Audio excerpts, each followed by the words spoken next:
minutes. Thank you. Our next speaker will be Shay Merritte. He'll be evaluated by a non-one. Shay Merritte is a strategist at AG Interactive and part-time haberdasher, which has led to the topic of his speech, bow tie, tie out. Shay Merritte.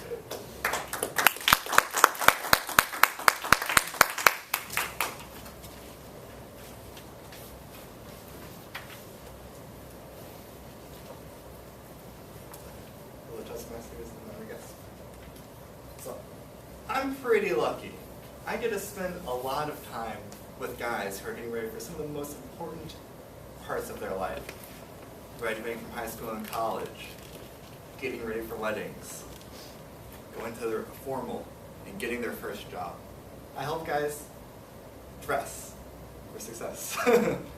And one of the most important things they ask me when they're getting ready for these important and special occasions is, how can I make this occasion more special through my clothes? And I usually repeat a mantra that's pretty well worn at this point. What about a bow tie? To which they reply, a bow tie? Why would I want to wear one of those?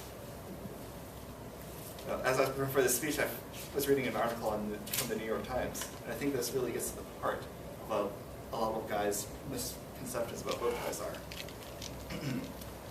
To its devotees, the bow tie suggests iconoclasm of an old world sort, a futzy adherence to a contrarian point of view. The bow tie hints at intellectualism, real or feigned, and sometimes suggests technical acumen, perhaps because it's so hard to tie. Bow ties are worn by magicians, country doctors, lawyers, and professors, by people hoping to look like the above. But perhaps most of all, wearing a bow tie is a way of broadening an aggressive lack of concern for what others think of you. Warren St. John, The New York Times, 2005. I'd like to get at two of those points. One, about it being futzy and contrarian. The bow tie is actually very useful. The first bow ties were worn by caustic mercenaries in the 17th century as a way to keep their shirts closed.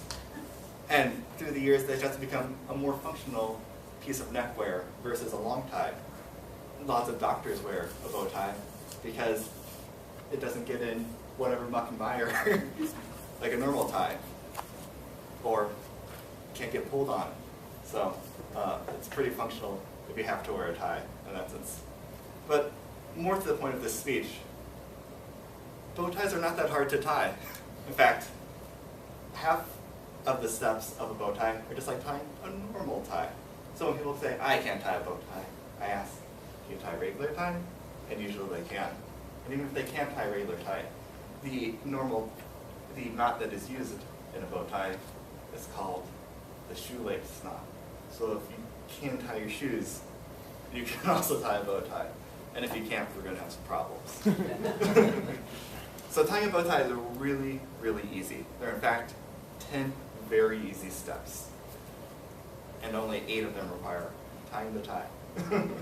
So the first step is applying your bow tie.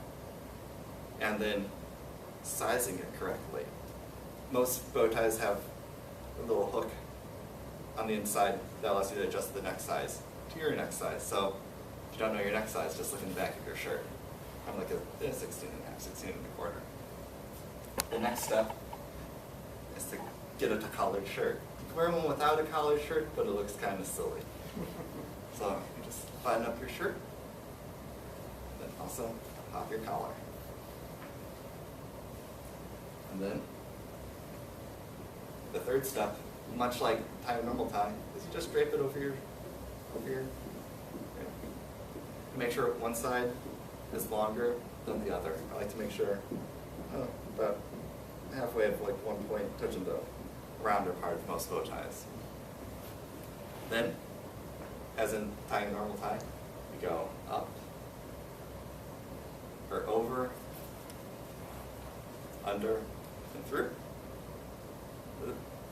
And then rest this longer end on your shoulder, as if it was parrot and pretend you were a pirate. And then you take the shorter end and fold it in half. So it already looks a lot like a bow tie. Then take your longer end and just let that parrot fly over and rest right there. And then take the edges of your bow and, like a butterfly, flap them up, hold it there with your left hand. There will be a hole that has emerged. Stick your thumb in there, make sure it's actually there, and help enlarge it. And then you fold up the hanging down end. Put it through that hole. And you have a bow tie.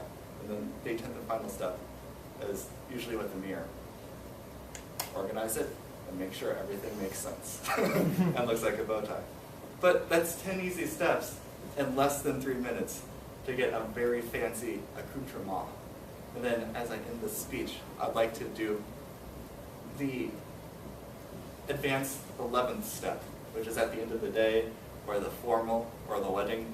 The best part is you just need to grab the 2 unbowed ends, pull, you're ready to relax. Thank you.